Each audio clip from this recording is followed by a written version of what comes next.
All right, guys. I have something super special coming to you. It's an idea that I had a little bit ago and finally want to implement it. So, what we're going to do starting now going forward is have some fun with our Monday night Lorcana leagues. I am starting today by having ChatGPT build me decks to play against my other people there. Um, I'm gonna give it some prompts. I'm gonna do whatever I can, but literally what it spits out is what I'm gonna play, how I'm gonna play. Super excited. Let's see what it gives me. All right, here we go. I'm gonna say build me a competitive core constructed Ruby Steel Lorcana deck. Build me a competitive 60 card core constructed Ruby Steel Lorcana deck. Let's see what it comes back with. Board control, efficient challenges, and late game inevitability.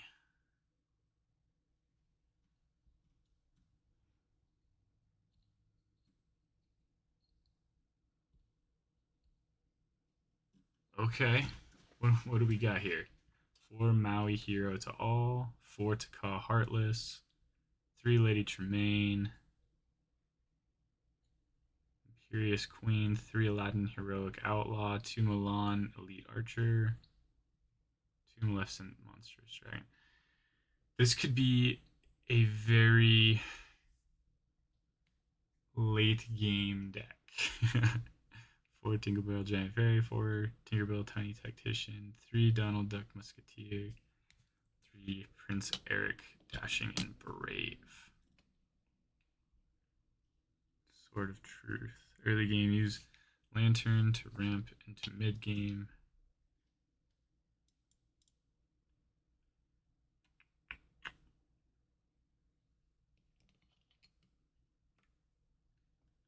Wasn't Lantern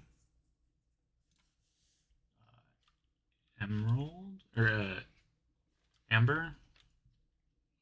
Let's see. Let's go to Dreamborn.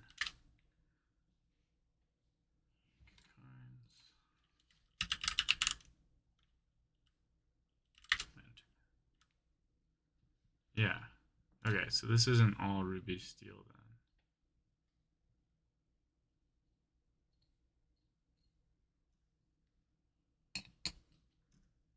All right, we try again.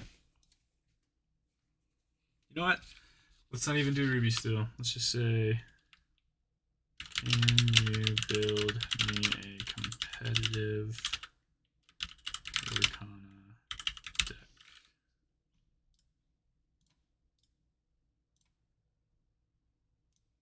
Let's say competitive 60 card Lorcana deck.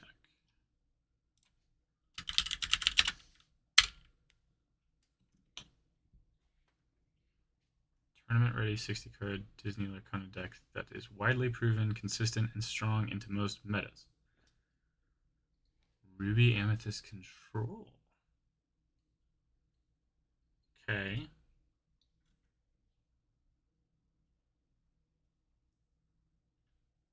Oh, okay. So that's great, but that's not core constructed. So let's do that same thing. Let's say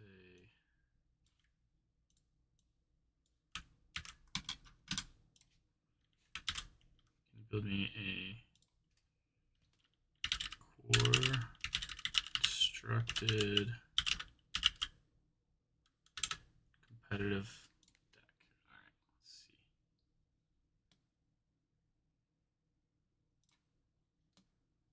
All right, we're still doing Ruby Amethyst. Whirling Go is not in there. Okay, let's try it again.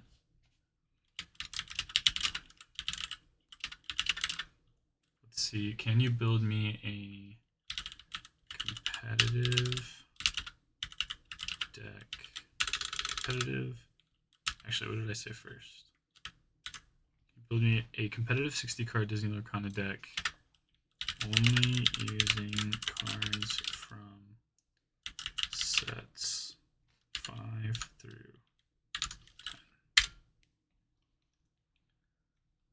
10.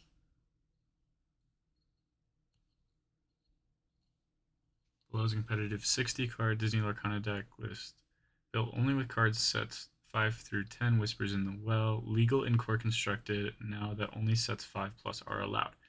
I'm giving you a top performing meta archetype from recent core constructed results. So Amethyst Steel, Challengers deck, okay? Strong board presence, efficient lore gains, and good removal based on current tournament lists.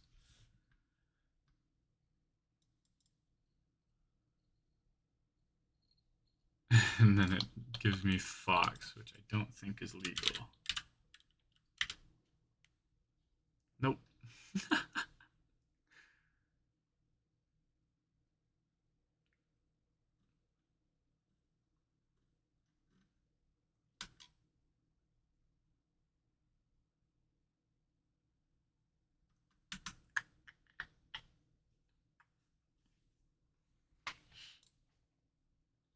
Okay, let's try something else. Let's just say, can you build me a Ruby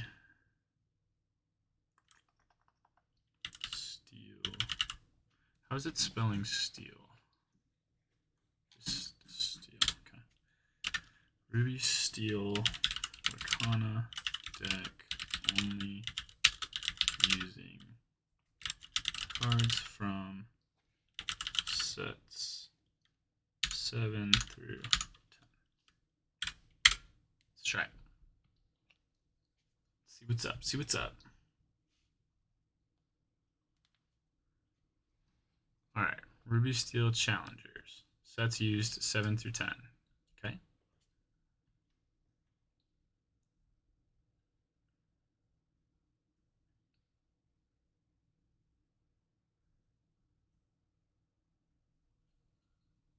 Stormy John.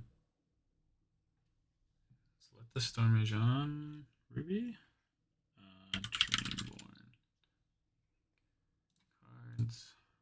Let the storm rage on. It's a steel.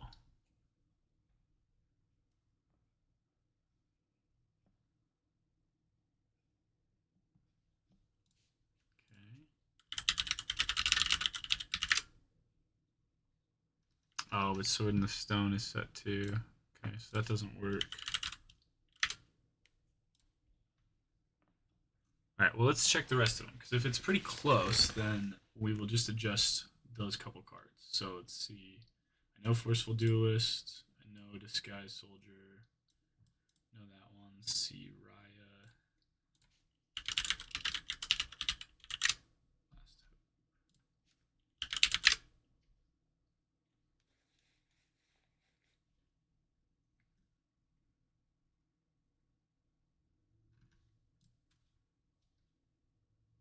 I don't know what this is, but if we just took a Raya card,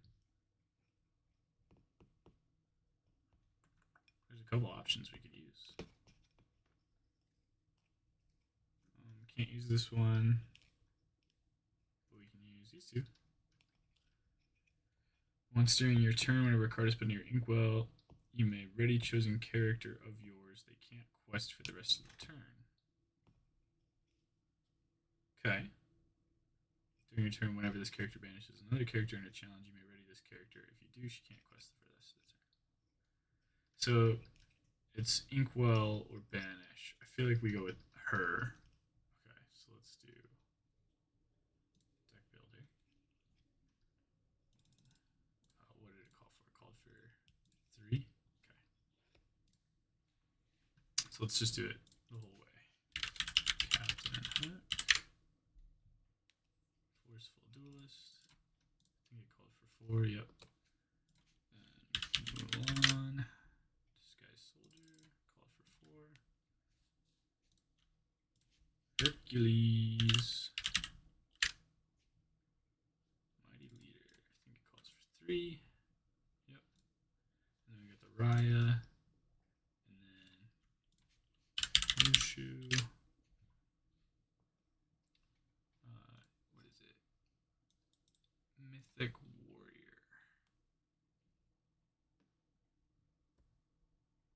Okay, I'm assuming it's talking about Majestic Dragon. Whenever one of your characters challenges, they gain resist +2. During that challenge, during your turn, whenever one of your characters banishes another character in a challenge, gain 2 lore. Yep, I'm going to assume it's talking about that one. It calls for 2 of those, and then Aerial.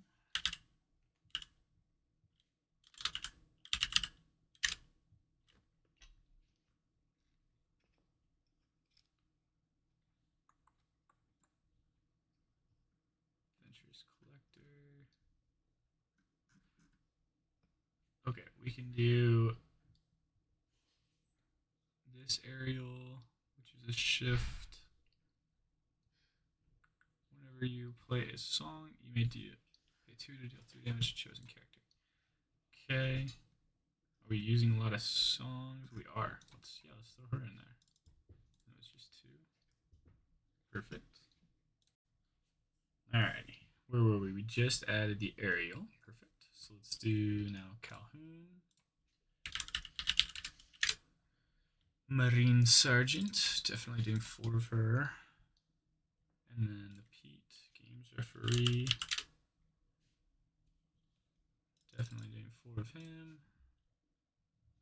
And I'm down to do the 4 medallion weights. I didn't spell that right. Still didn't spell that right. How do I spell it? Oh, it's 2 L's.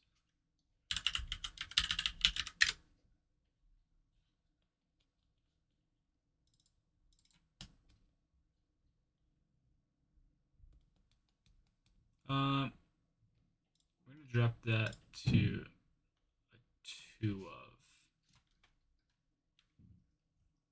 And then we're going to make Mushu a 3 of, and Hercules a 4 of.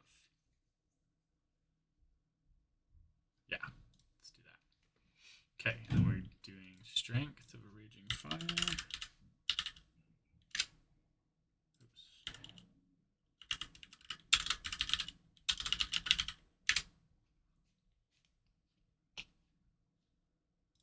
Definitely doing 4 of those. And then we're doing 4 Let the Storm Rage On.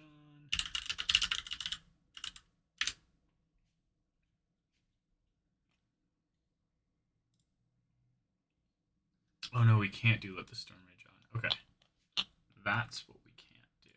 That's fine. We'll figure that out. One Last Hope we definitely can do. No, because it has an epic version. I have 2 of those. Okay. And then Break Free. I know we can do.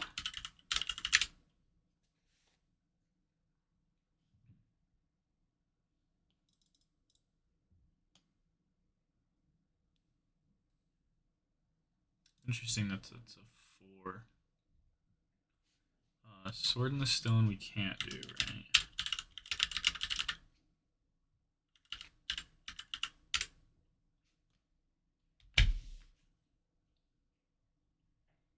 Yeah, we can't do Sword in the Stone. Okay.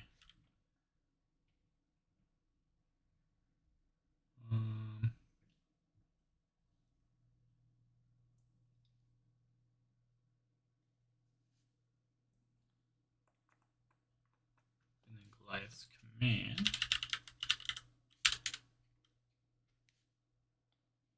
Which I don't actually know what this does. Okay, so Goliath's Command doesn't really exist. That's fine.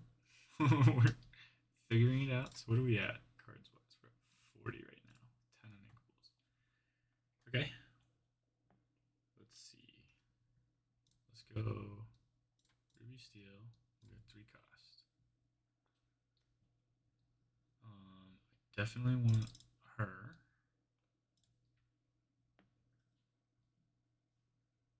Oh, let's make this legality core constructed. Go, gets rid of everything we don't need.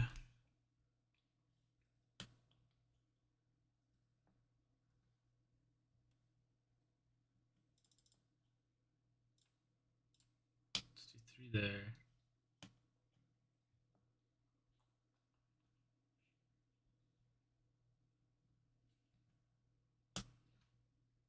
we got going on? What do we got going on? How many hero characters do I have? 1, 2,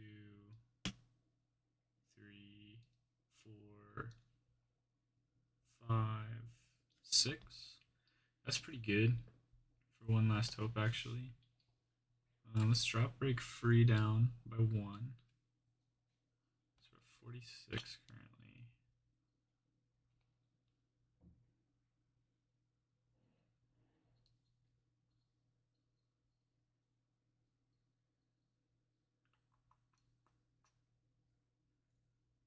I think we need a 4 of that, actually. And I'll probably go...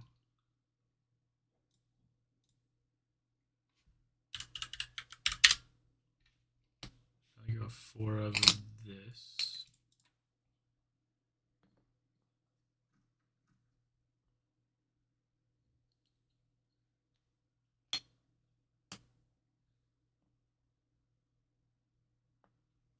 Yeah, I'm down with that.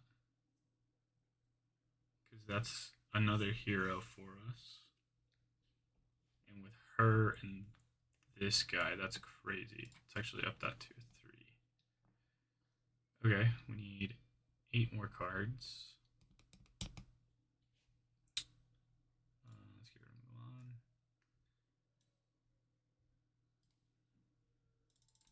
4 of Von Dock, for sure.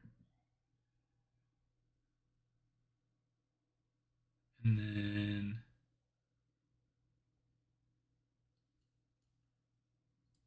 I have Sonic Warrior. 7 songs currently to go with Sonic Warrior. I do want the Headless Horseman too, which means I should probably drop. Let's get rid of Sisu. Let's do Headless Horseman because it does the same thing, but it's better.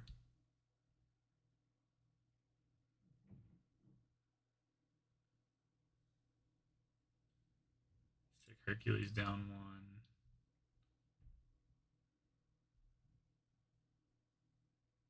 And Headless Horseman down 1.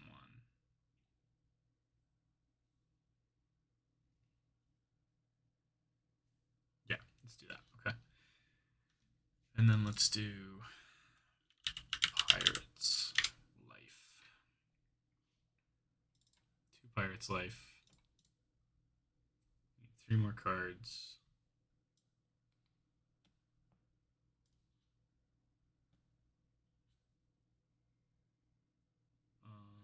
Let's see, 6 cost. I'm not playing Tinkerbell on this one.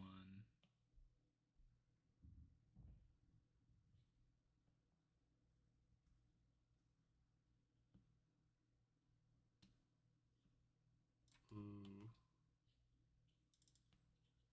Let's do that, actually.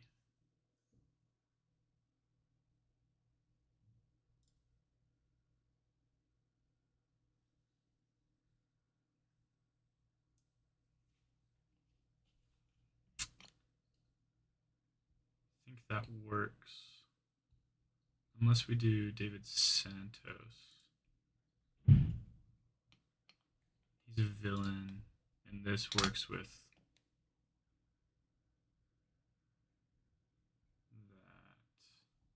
It's actually, we're going to go to 63 cards. Because we're going to go 3 of those.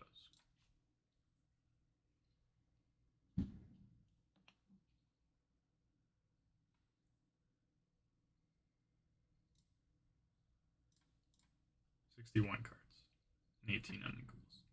I like that. Save.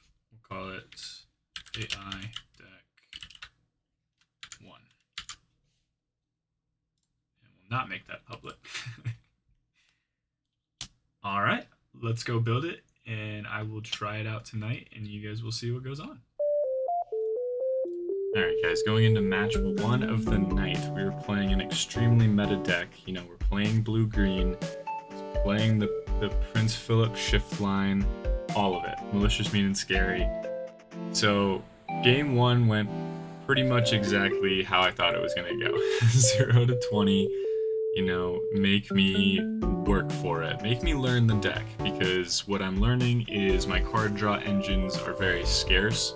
So when I find them, I need to hold on to them, I need to use them, and keep them alive. Because if I don't keep them alive and I don't get things going, then I draw 0 cards and I just end up getting smoked. Like you're seeing here, he cleared my board, he did the Prince Philip shift line, everything hit that he wanted to hit. And yeah, it didn't go so hot for us. So going into game 2 though, we actually played it exactly how we needed to. We took this game 20 to 1 with big time amounts of characters on the board. It allowed me to quest. I found ways to gain lore through challenging, kind of how the deck is built to work. A lot of board clear. I was able to get rid of a lot of his stuff and use the One Last Hope with my hero characters, challenge ready characters, move damage around, do what I need to do, and make sure that he just couldn't really get to that shift line. Anytime he had a Prince Philip out there, it was, get rid of that, make that a priority. Anytime that I saw any of the Clarabelles, it's make that a priority, get rid of that, use my Headless Horsemen's, use what I can, gain as much lore as I can, and keep moving forward. And as you can see there, like in that one swing, I gained 4 lore and went up 2 characters on board. So that makes it really easy for me, especially when he has to dig and dig and dig, doesn't draw exactly what he needs like he did in game 1. That gives me an upper hand, and I'm able to just run away with it, because I'm meant to challenge, I'm meant to kill his characters, and not only am I getting rid of his characters on the other side of the board, but it's gaining me lore, gaining me cards, doing what I need to do.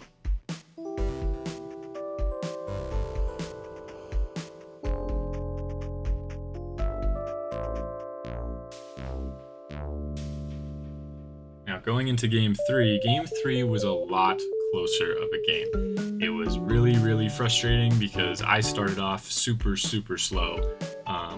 Was drawing none of the cards I needed to. My mulligan went horribly. But hey, that's gonna happen. You're gonna draw bad, you're gonna do this, you're gonna do that. You're not gonna get the cards you need all the time. Was able to come back a little bit though. Mid-game, he actually went a little bit card dead, didn't draw anything that he really needed to see. And that was ultimately good for me, because there was nothing that he could do to really counter me killing his characters, counter me doing what I needed to do. But the game really flipped back when he was able to get that Basil out there, bouncing a card back to my hand. Every time he's questing, he's getting to get rid of a random card in my hand when I'm only drawing 1 or 2 cards per turn. It's pretty easy for him to get rid of exactly what he needs to get rid of. And in this case, it was a lot of him getting rid of my Pirate's Life cards, which have been super helpful. Bouncing him back 2 lore and me gaining 2 lore ultimately can end the game, especially if I have a half shark out there, because it's actually me getting 3 lore and me being able to bounce it back to my hand. So a little unfortunate in the draw. He got a little unfortunate in the middle, but really found it towards the end. So overall, not too bad for match 1 with this deck. I'm learning how to use it, and it's actually really, really fun. Okay guys, going into match 2 is a blowout. I won 2-0, but I really wanted to show you guys right here how this deck is meant to work. So I drew into the Raya, I already had a Hercules down, and I had a Pete, which is able to sing One Last Hope. She was really not going to like me, and I told her that. I told her, you're really not going to like me after this, and she's really cool, we're good friends and everything. But, starting off, I play the Raya, and what I'm able to do is sing the One Last Hope with Pete, which gives Hercules the ability to attack ready characters. She only has 2 characters on the board, and he's able to kill them both. So I hit for the first one, take no damage because of his own ability. When I ink another card, Raya allows me to ready a character, but they can't quest. That being said, he still can challenge, and since it's still in the same turn with One Last Hope, he's able to take the second character for free. So pretty awesome. I love that move, and yeah, excited to play that more. Now going into match 3 was a blowout of epic proportions on the other side. I was playing an extremely meta purple deck, one of my best friends in our league, and I knew that it was going to be rough. I don't think I was prepared for exactly how rough it was going to be, but yeah, it hurt. As soon as he realized what I was doing, that I needed to challenge characters, everything like that, he was just not turning characters sideways. He was finding ways to move damage. He was doing whatever he could. Every time I got a half shark out there in game one, he had a Hades to get rid of it right away. So yeah, game one went pretty quick.